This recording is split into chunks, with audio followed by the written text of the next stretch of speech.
ka-winner, magandang araw sa inyong lahat. Napapansin nyo ba na nakabihis kami parehas? Yes. May pupuntahan Saan punta? tayo ngayon, ha? Dito lang, relax ka Alam lang ko matulog lang tayo nakaganito.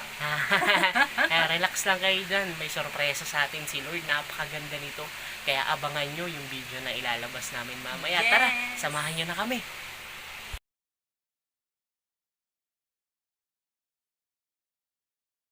Hello mga ka-winner, nandito na tayo ngayon sa Amaris Dasma upang buksan na yung bahay na ibinigay ni Lord.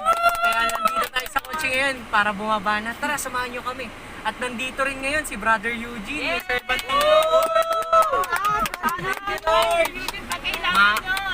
Servant of God yan! Maasahan talaga yan mga ka-winner. Kaya maraming salamat. Tara na.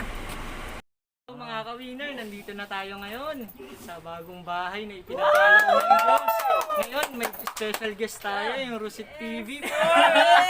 Rusit TV! Walang kailan, collab! Thank you, Lord. Tama, galing! Ayan, papasok na tayo sa loob ng bahay. Tara! Oo, sige, syempre bago tayo pumasok, alam niyo yung pintuan ng mga tahanan natin eh. Talagang dito nagsisimula ang lahat eh. Kaya tatanungin natin itong mga ka-winner natin. No? Yes! Winner Brother Jesus JP, talaga. Sister Winnie, pinapapasok mo ba si Lord sa inyong tahanan? Amen! Pasok ka na. Binibigyan mo ba siya ng authority na isinusuko mo ang tahanan na to? Amen. Sa kanya? Yes, Yes, Lord. Lord. Salamat sa Diyos. O ipanalangin natin, ang sabi sa Deuteronomio, tayo ay pagpapalain sa pagpasok Yes, Lord. at tayo rin ay pagpapalain sa ating paglabas. Amen. Kaya Panginoon, binubuksan mo Panginoon ang bahay na ito at sa pagbubukas ng buhay, ng bahay, ng mag-asawa Panginoon, Yes, Lord. binubuksan mo na rin ang langit sa mga pagpapala na ibubuhos mo sa kanilang buhay. Pinapapasok ka namin sa pangalan ni Jesus. Amen. Amen.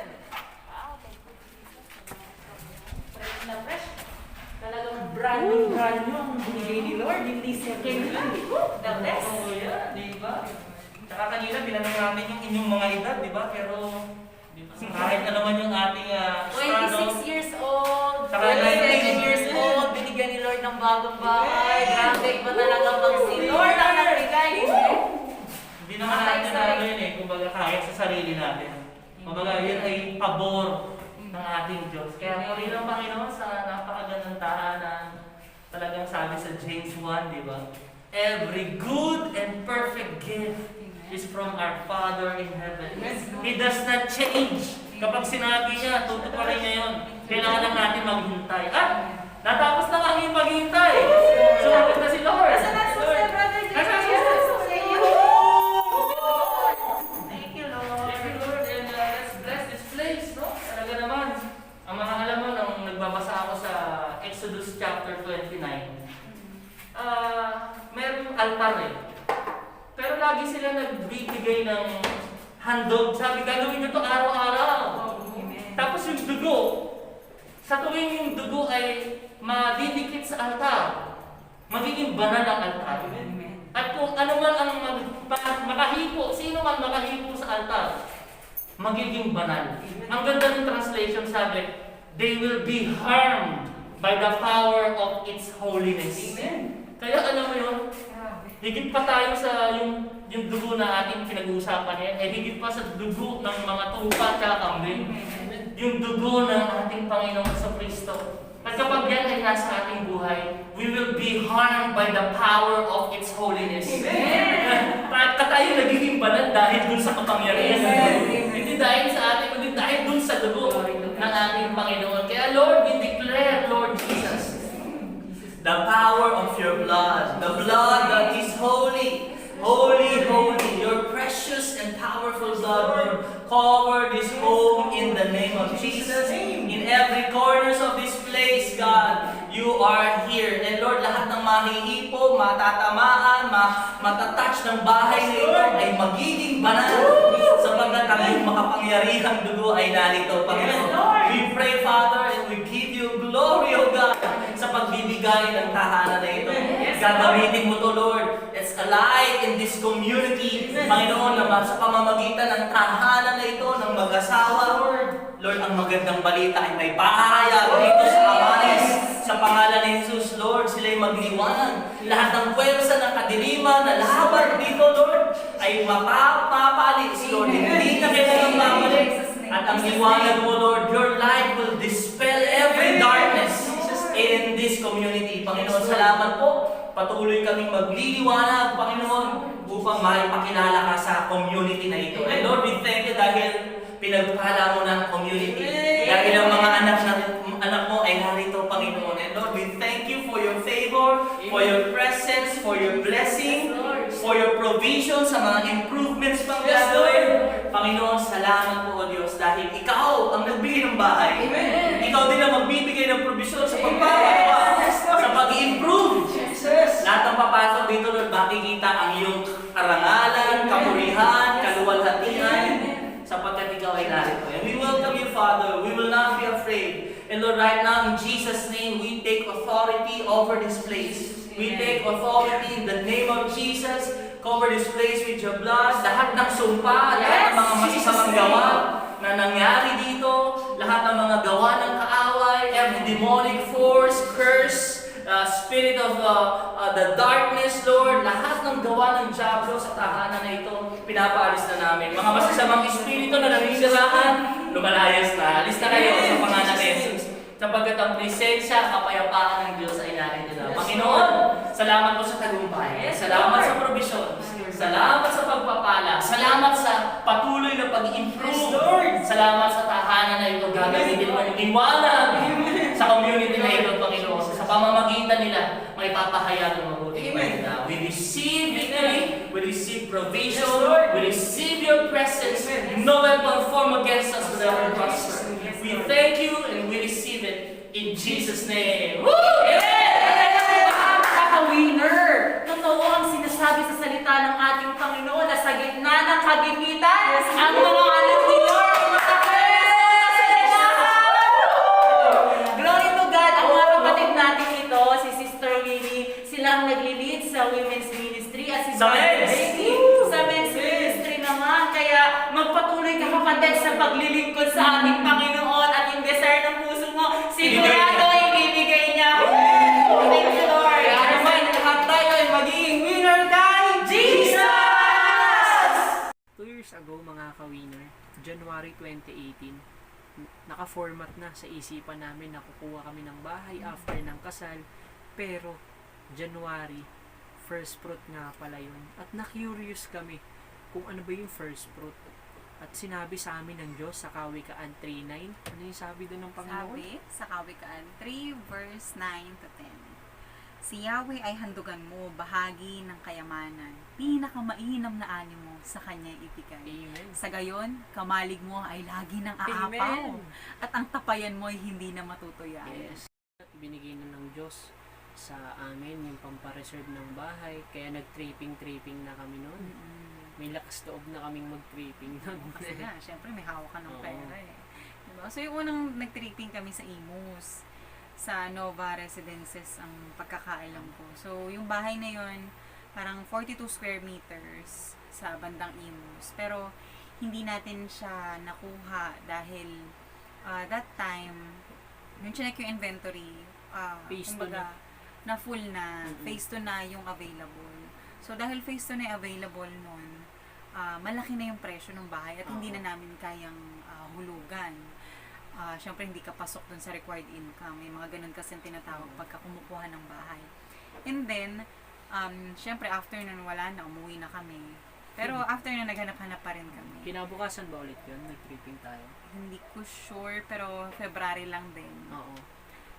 Nag-tripping ulit kami. Tapos yun nga, nagpunta naman kami sa Elliston.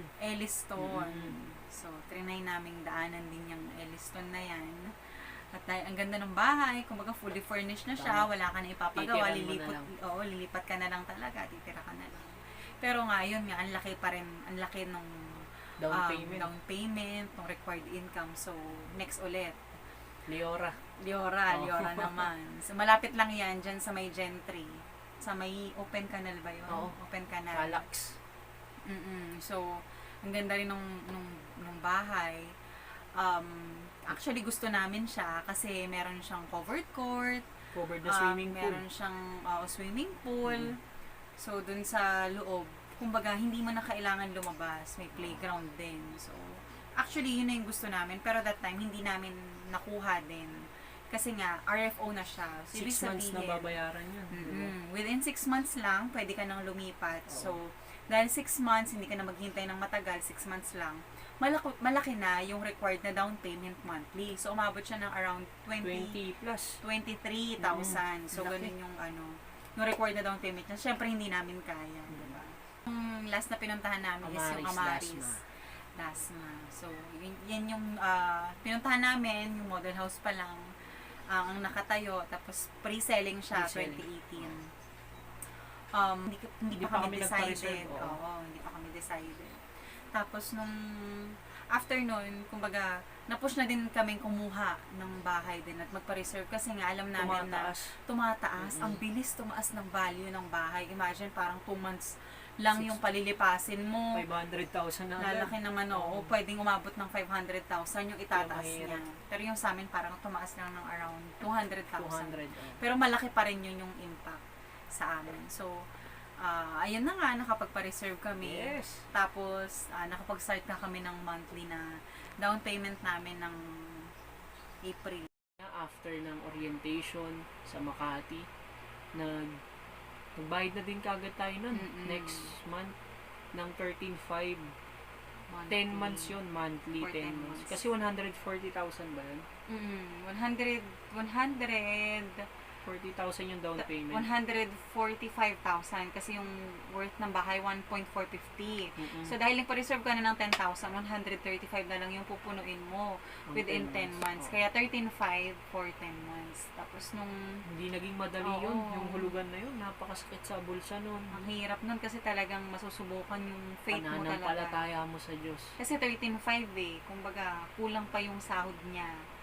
Kulang pa yung sahod namin talaga. Siyempre, gumagastos ka, Tama. may anak kami, kumakain ka araw-araw, namamasahe ka, naggagas ka. So, yung expenses talagang tipid-tipid talaga. Yung Hindi kami, pagtitiis, oo, di ba? yung pagtitiis. Halos di na tayo makakain ng Hindi ano kami nun. talaga kumakain nun sa labas. Talagang natas yung discipline namin on how to handle yung finances namin. Kung ano ba yung priority at kailangan talagang first things first pagdating ng pag kumukuha ka talaga ng bahay. Kumbaga nakafix yung Priority. mata mo dun sa priority, dun sa goal mo eh. Goal. Kumbaga gusto mo ba talaga to o kailangan mo magtiis kung gusto mo talaga yan.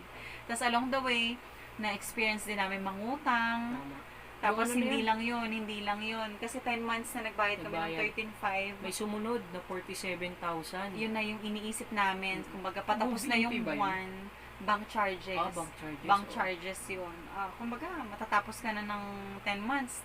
Supposed to be excited ka. Yes. Kasi thank you Lord, matatapos na yung 10 months. Matatapos na yung 135,000. Pero medyo halo, excited ka. Pero same time stress ka kasi ang laki ng bank charges. Worth 47,000. So na nung Isang bigayan lang yun mga ka-winner. Hindi yun installment din katulad ng down payment. Oo. Isang bagsak lang siya. Kaya medyo nag-worried kami at nangutang kami nun kapatid. utang kami. Kung kani-kanino at hindi Pero na- may binigyan ng Lord na na tao para na- makapag Oo. mabayaran yun. Kaya thank you Lord na nabayaran din naman namin sila. Thank you Lord dun sa Nang dalawang walang tao tubo, yun. kapatid. Ang galing ng So Lord. ganyan sobra. ka, buti ang Panginoon sa aming buhay. At yun nga, after nun, naghihintay kami ng Bangko. bank Mm-mm. approval. Mm. So that time, January 2019, Yes. hintay ayun na kami kasi January 2019, nagbayad kami ng 13,500 na last, yun na yung pang 10 months, tapos plus 47,000. Tapos nun, syempre, ina-expect na namin yung approval ng bangko. Pero sa dahil nga hindi enough yung sahod namin Nagka-problema pa doon. Nagka-problema kami, na-delay naman, kami. na-delay. for 1 year. 1 year, oh. Kasi 2020, actually March na Na turnover turnover. ngayong March. Supposed to be March, kaso nag-ECQ. Kasi nga, dahil nga minimum siya noon, hindi hindi kami enough. qualified na nasa 30,000 dapat paangat para maaprubahan ng bangko. Ganun pala yun. Pero alam mo ang Diyos, kapatid, tapat siya sa kanyang mga pangako. At doon, naranasan na namin yung kamangha-mangha niyang gawa na ginawa siyang minimum dati na kala namin hindi kami qualified. Pero nung kumilos ang Diyos na may bibigay ako sa yung trabaho na bago eh. I-ready ko kayo eh. Nag-pray kami ng nag-pray.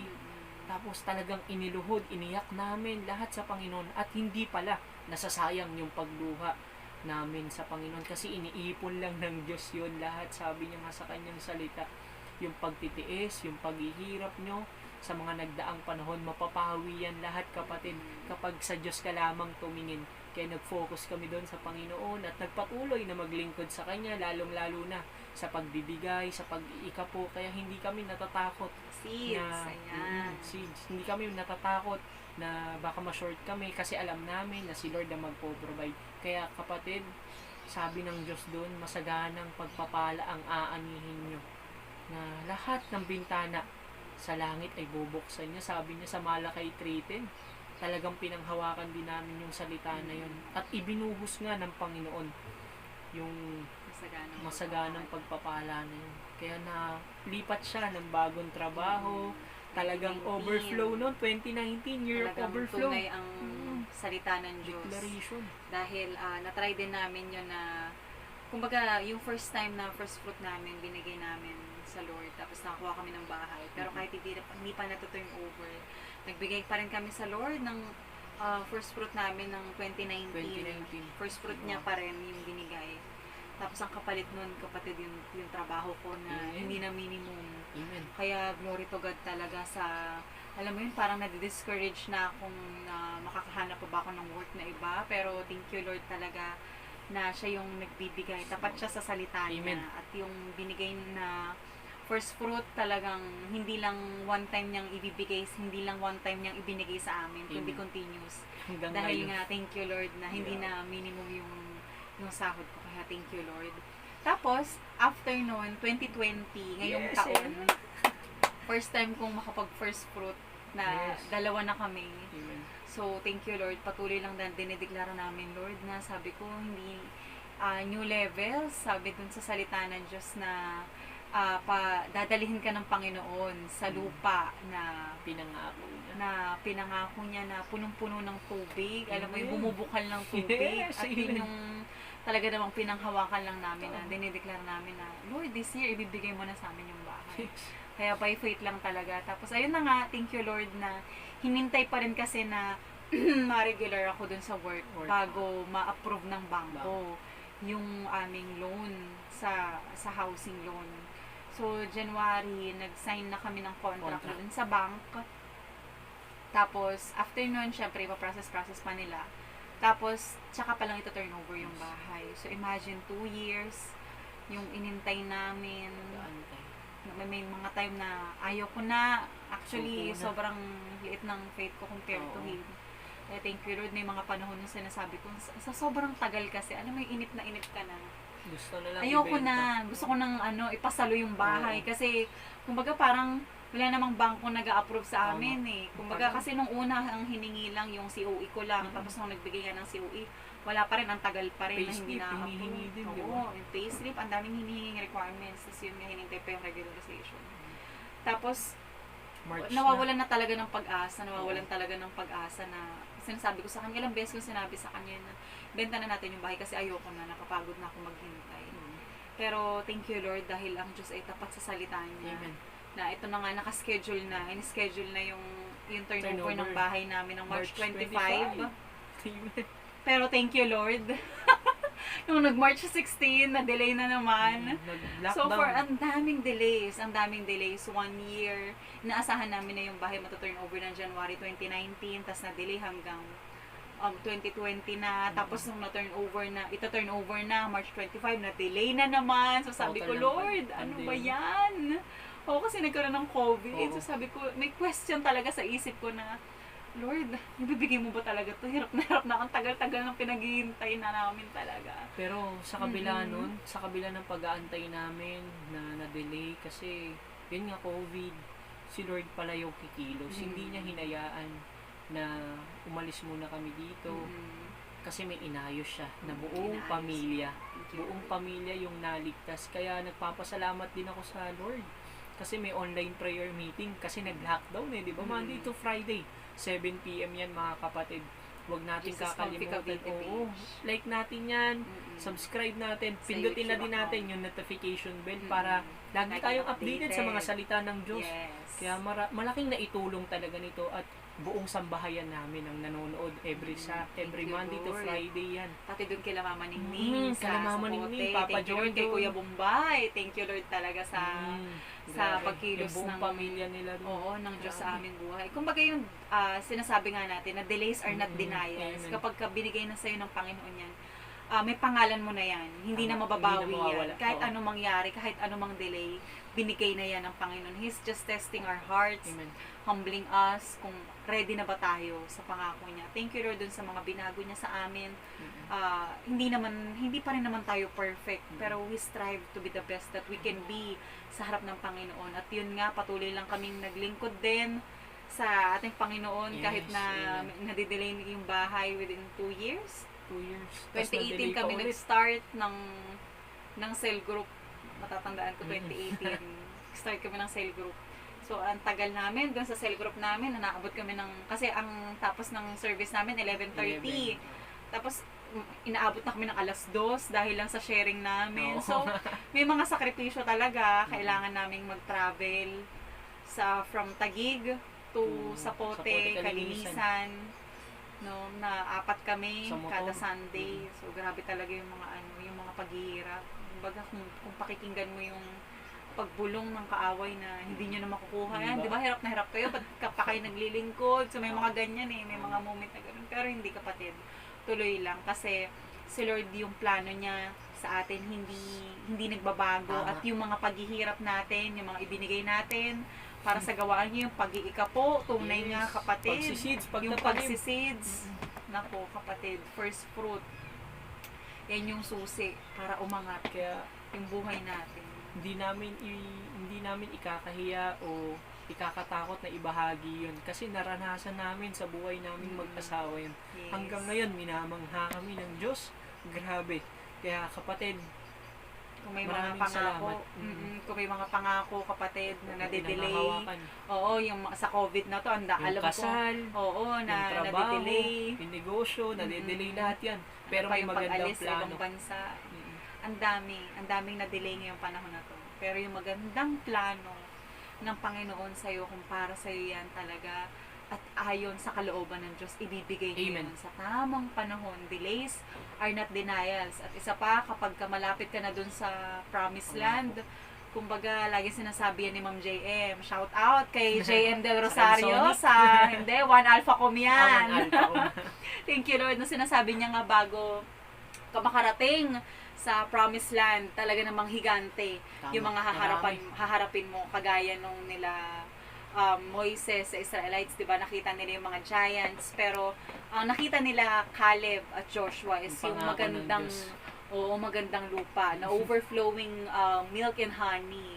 Kumbaga doon siya nag-focus. Kaya thank you Lord sa mga spiritual family namin, sa Comfy mga family. sa Jesus Yes, Comfy thank you, Cavite family. Thank you Lord sa family namin, na mga katulong namin na mag-pray, mga prayer partners namin sa ating prayer and fasting natin, Sa mga yung mga magulang gutom namin. natin. Oo, thank you Lord sa Thank mga you, Lord. magulang na walang sawang sumusuporta Yes, amen. sa amin Laging na nandyan para open. open. Na Thank you Lord tumulong. na talagang Grabe. in-accommodate kami sa lahat ng pangailangan Yes. namin, sa mga kakulangan namin, talaga namang naaasahan namin. Thank you Lord sa buhay nyo. Kung wala kayo, syempre wala Wala kami, kami. and we are thankful sa buhay nyo. Syempre, ayan na, naiiyak na nga si Junard. Grabe si Lord. Emotional. Thank you Lord sa mga magulang namin, once again sa mga friends namin, sa spiritual family, lalong-lalo na sa Panginoon. Ito na yung first, kumbaga, dun sa pag-step namin, dun sa pangako ng Panginoon. At alam namin na kung kaya kaming bigyan ng bahay ng ating Panginoon, Kaya kaya din ng Diyos gawin yan sa inyo. kapatid.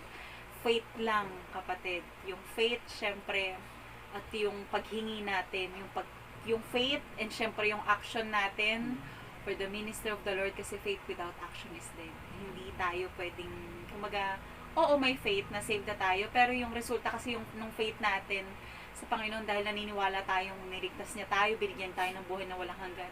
Syempre, ang resulta nun is yung action natin, yung Tama. pagsaserve natin sa Kanya. And thank you, Lord. Glory to God. Yan ang aming testimony. Kaya more to come. Ang meron Amen. hindi napapagod, hindi napapagod, hindi natatapos Tapos, ang ating pananalangin dahil ang kasunod niyan yung prayer natin para dun sa house improvement Amen. namin, syempre dun sa Renovation. mga gamit. And alam namin na kung kaya mag-provide ng Panginoon dun sa pang down payment namin, sa bank Sa charges namin, sa lahat Sa ng bahay. ginastos, si Lord yung magpo-provide para dun sa mga gamit at dun sa improvement na kinakailangan sa bahay namin. tsaka isa pa ang natutunan ko doon mga ka-winner, bukod sa pagsuko, pag-commit natin sa Ng buhay natin sa sa pamilya natin, dapat lagi din tayo magko-commit sa Diyos. Siya yung maging ulo natin bilang isang ama.